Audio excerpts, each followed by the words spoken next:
What's going on, sports card hobby family? It's another day. We are 4 years into the channel. Let me first say I apologize again. I did a video yesterday. I mentioned I do have poison ivy, and somehow I managed to get it around my eyes. So I'm actually a few days late on this video, a couple days late. March 22nd marks the 4 years for the Sports Card Dad YouTube channel. Started out as the Personal Finance Dad and switched it over, like 2.5 years in, maybe about a year and a half ago, to Sports Card Dad. I'd been talking about sports cards since the very start. I was trying to wrap in finance topics and so forth, so I thought the Personal Finance Dad could be all-encompassing, but it just didn't work as well as Sports Card Dad, so I'm glad that I definitely made the change. Today, guys, we're going to talk about my journey, what I've learned, and some nuggets, I think, for people that might be thinking about starting a channel or, they've been making content and just trying to figure out some of the ins and outs of it. So I'm going to share that. Before I get started, huge thanks to today's video sponsor, DC Sports 87, our friends over there that take care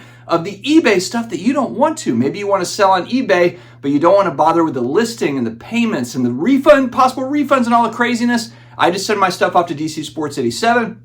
They run it off for me. When I request payment after all the auctions are over, it takes 1 business day turnaround time. It's just very easy to do. So DC Sports 87, big thank you. First part of this video I want to touch on are, a lot of people come and go. I've been making content for 4 years. It almost feels like 10 years. And I'm sure if you've been making content for 10 years, you've probably seen even more people come and go, but especially in our niche little sports card world, there have been a lot of people that started and then left, and some that have come back and so forth. So it's genuinely a hobby when it comes to content creation. There are some folks that have stayed in it over a long period of time, but for many, they have bowed out. It just hasn't been of interest. It was a hobby and they're like, oh man, I can't do this. And that's obviously totally fine. People take breaks and that sort of thing.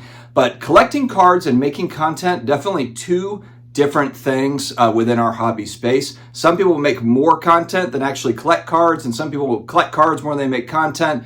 Either way, it doesn't really matter. But the point is that making it consistently over a long period of time is a lot harder than I think a lot of people think when they do dive into the whole thing. But a lot of people have stayed as well. And one of my best friends, not even just like a hobby friend, but best friends in life, Flipping Steve over there at the Flipping Steve YouTube channel. He recently sent me a card that actually, it really touched me. And it is the Allen and Ginter autograph with Breeze and his son when they won the Super Bowl. As you know, if you watch the channel, giant New Orleans Saints fan. And this, of course, being a card with his son and him after they won the Super Bowl. The Saints' only Super Bowl visit and the only Super Bowl win, going back to 2009, and the 2009-2010 special time for me. I've got 2 sons, 2 daughters. So of course this hits home for my youngest son, who's autistic and starting to get into like everything New Orleans Saints and football cards. This is a big one. This is his main card in his room, along with a Prism gold Marcus Colston that I got for him. But this is his first Drew Brees autograph. It came from Flipping Steve. And, this marks a time in my life which was really, really tough. I was going through a divorce going back to 2008. I met my amazing wife now in 2009, met her about a year afterwards, and we've been together ever since. So her first season watching the Saints was that 2009-2010 season when we won the Super Bowl. And of course, we haven't been back since. So she got kind of the best of it early on. And so this card is very meaningful for me. So I very much appreciate Steve. And I think it speaks to a lot of people in the hobby. A lot of people have sent me stuff over time over the last 4 years that's absolutely bonkers. I know there's other content creators that have experienced the same thing, where that community everyone talks about is incredible in that sense, to where knowing that I'm a Saints fan, people send me Saints cards all the time, Archie Manning, Breeze, all sorts of different things. Always very appreciative. And so I don't want to ever downplay viewership, hobbyists, people that are viewers that, have stuck around since the very beginning. And there's a lot of you. If I look back at my stats here, we've got 1,559 uploads according to Social Blade, and a little over 4.4 million views over the last 4 years with 20.4 thousand subscribers. That's one thing you do learn too, is you gain some subscribers, but you lose them too. Just like content creators leave in the hobby, so do viewers. There's a lot of people got in a couple years ago and got out promptly, got rid of their social media accounts, promptly unsubscribed, I think, from a lot of YouTube, and just moved on, and I think that that's perfectly normal. And there's always people getting in and out. It's kind of a transient place, which is kind of fun. But growth for my channel certainly has slowed down. I've noticed, though, it's a trend. If I look at channels just across the board and I compare, a lot of channels have, still growing, but it's a slow growth period, slow growth. I almost feel like there's a little bit of advantage if you are kind of an up and coming channel, a smaller channel, maybe you just recently started. If you are talking about breaking news or scams or fraud stuff in the hobby, man, you can actually ascend fairly quickly just because there is a lot of people that are searching for that, looking for it. We are in kind of bear market territory for assets, not even just sports cards, but really collectibles as a whole. There's a lot of talk about prices moving downward for a lot of cards. And so I think a lot of people, where it was just euphoria and joy going back, a few years ago, and just enjoying the time and all that. Previously on Hey guys, I hope everybody is doing well and surviving this quarantine life that we are living in and having to get used to nowadays. It looks like we've got another month or so here of it. Our state's directed us to stay inside, so we'll see how it goes. But it's now turned a little bit more sour, where that content does get traction, does get a lot of good traction. All right, next topic here. Haters are going to hate always, but actual real constructive criticism can be helpful. But I will tell you this. There's not a lot of real constructive criticism. There's a lot of folks that want to kind of put input on what you're doing or what you're saying or whatever, but really it's your channel. You can do whatever the hell you want. You can talk about whatever you want. That's the beauty of YouTube, is you get to do whatever you want to do. You are the news anchor. You are the reporter. You are the TV star on YouTube, which is great.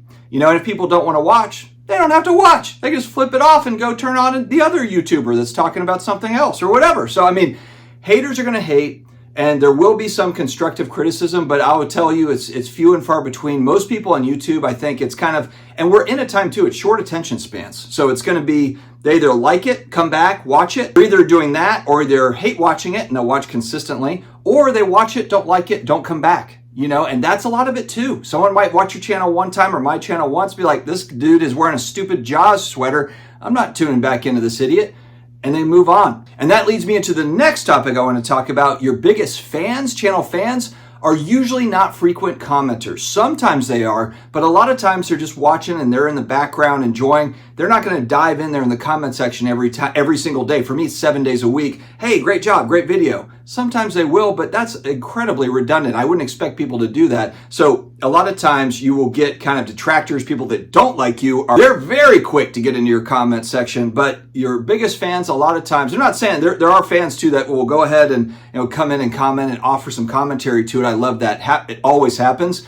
But I will tell you, though, there's a lot of times where I get like, hey, don't comment often, or they'll direct message me. I don't comment that often, or I usually don't comment, but wanted to reach out to you, good video today or whatever. So just because you're not getting a bunch of comments that are saying like, you're great, this is great, this is great, this video is great, that's totally fine. Over time, I've noticed fewer and fewer of that, but you have to understand that people that are just consistent watchers, they're just watching and then they turn it off. They don't need to comment to like it, and we don't need to expect them to do that. All right, next topic. We shouldn't be afraid of unique, taboo, or tough hobby topics to talk about. I was having some trouble going back about a year and a half with spending and really not reining it in well, not doing a good enough job of buying and selling properly to fund buys, not really disclosing to my wife as much as I should have. I shared that in a video, and 95% of it was like, hey dude, I know exactly where you're getting at. And I felt like, hey, I should talk about this because I bet there are more goofy people like me that love collectibles that might have had this same sort of issue. And you know what I found out is that a truckload of people could relate to what I was talking about, and their spouses as well, husbands, wives, girlfriends. It was actually refreshing to get a lot of that feedback. It's probably my most watched video to date, going back January 2022, I think I made it, or was it 2023? I think it was 2023, and I've shifted gears since then, done some good things to kind of help that. But you also had 5% of people that didn't want to get it, didn't like me anyway, so found a way to kind of cut at it or whatever. I thought overall my video was pretty straightforward and easy to understand, but there was some people that took issue with it, couldn't understand. I get fine, but I've learned that That's the way it always is. Every single video, there's always going to be somebody that, dislikes it or comments negatively about it. And a lot of times I can't figure out if that's how they really feel or if it's just like they don't like my hair or, they don't like my shirt. They don't like me for whatever reason. Pick it under the sun, doesn't matter. And they're going to make some sort of a comment about it. So either way, it's just you learn to just not care. Tough topics in the hobby right now. The toughest one right now, it's getting danced around, pushed around, is sports card cleaning and repair. And again, this is one, I can't stand this. I really don't like this practice at all. But there's people, I put a poll out, it was like 60-40, 60% didn't care about, sports card cleaning, but they did draw a line. It was weird too, because it was like they didn't understand that, it doesn't matter if you're cleaning a card, but you can't add something to it or you can't repair it. And it's like, yeah, but I don't think you're understanding that people are repairing it and calling that cleaning it. People are adding a thick wax to a card. And it does bother me because I don't know what that's going to look like down the road. Again, I understand the short-term benefits for sellers. I understand it gets you that 10 that you need to go and maximize profit. I don't see how that helps an end collector in the long run. And what I don't want, when I'm in a space where I want to see long-term people staying in it, appreciating it, loving it, and respecting it as a whole and thinking like, hey, you know what? This is a great store of value. What I don't want is 10, 15, 20 years down the road, there being some stupidness where, oh, wow, magically, we've got all these cards that are in slabs that look like garbage now because they had a little bit of work done. They had a little bit of cosmetic surgery, but now they've aged and it looks a little weird. But again, teach their own. That's a tough topic to talk about. Some people have a hard time, but hell, I'm listening to Darren Ravel, who's supposed to be kind of like collectibles reporter. He's the guy to report on collectibles. He doesn't understand why PSA feels this way. He thinks cleaning is totally fine. This is a guy that is a prominent news reporter, prominent collectibles person that reports on this stuff, and he is all for kind of the restoration of cards based on what I heard from him. So, I don't know, guys. I don't know what to tell you. All right, next topic. If you need to be liked by everyone, YouTube probably not for you. That's been my experience. A lot of podcasts, mainly podcasts. IG, you can still get comments and that sort of thing. Podcasts, you throw a podcast out there, nobody can comment on it. They're going to reach out to you directly and be like, you suck, your podcast sucks. They can't comment on a podcast. So a lot of people, they stay away from YouTube because they don't want to deal with all that. Fine. But if that's something that, matters to you, that you need everyone to give you, props and, man, this was amazing, then YouTube probably is not for you. For me and for a lot of people that don't know me, I'm a loner. I am not somebody that needs to have other people to motivate me, or I don't need to have a group, kind of that camaraderie. I've got friends in the hobby. I've got friends in each clique. I actually like it like that. It's actually been that way all the way going back to high school. I don't want to be a part of this card clique or that card clique because it gets weird. Honestly, I don't want to have to, group think one way. We got to think this way or you can't be in the group. I'm not interested in that. I would rather just be my own person, do my own thing. I'll have friends here and there, and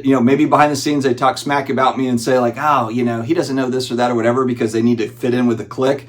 That's fine, but I'm never going to be that dude. I just don't care. Look, I'm here to have a good time, goof around. And on that note, Frank, do we have an early channel clip that we can share? Let me first say I apologize again. I did a video yesterday. I mentioned I do have poison ivy, and somehow I managed to get it around my eyes, so I have it actually on my eyelids. But on that note, you saw about 1,559 uploads. I just really enjoy doing this on my own. So if you're making content, again, that's something to take into account. It does take a lot of self-discipline and really the want to do it. So thanks to all of you that have stuck around. Some of you since the very beginning, going back to the good old days back in 2020 when we didn't know what the heck was going on. Hey guys, I hope everybody is doing well and surviving this quarantine life that we are living in and having to get used to nowadays. It looks like we've got another month or so here. I do have a second channel that talks about all the other stuff that aren't sports cards, Collectibles Dad, if you want to check that out. We're almost to 1,000 subscribers on that one. Got about 150 or so to go, but having a great time like I always have. So guys, if you're just getting started making content, don't get discouraged by anything outside of your own world. Just blinders on and enjoy the ride of it. Really enjoy the ride. Also, when it comes to vintage cards, we have got a plethora. My God, there is so much talk on vintage baseball. If you happen to have a channel that's more focused around vintage football or non-sports, vintage anything, other than baseball. And I understand vintage baseball is very popular. I'm not taking away everyone. Don't freak out and flop on the floor, throw yourself down and cry about it. I enjoy those channels as well. But what I really like to see is vintage football, vintage basketball, vintage non-sports, and just non-sports in general. If you do have a channel like that, please put it down below in the comments section because I'd love to check it out and also to share as well with everybody else. Guys, thank you again for 4 years. We will keep it going. Stay healthy, stay awesome, and I will talk to you again later.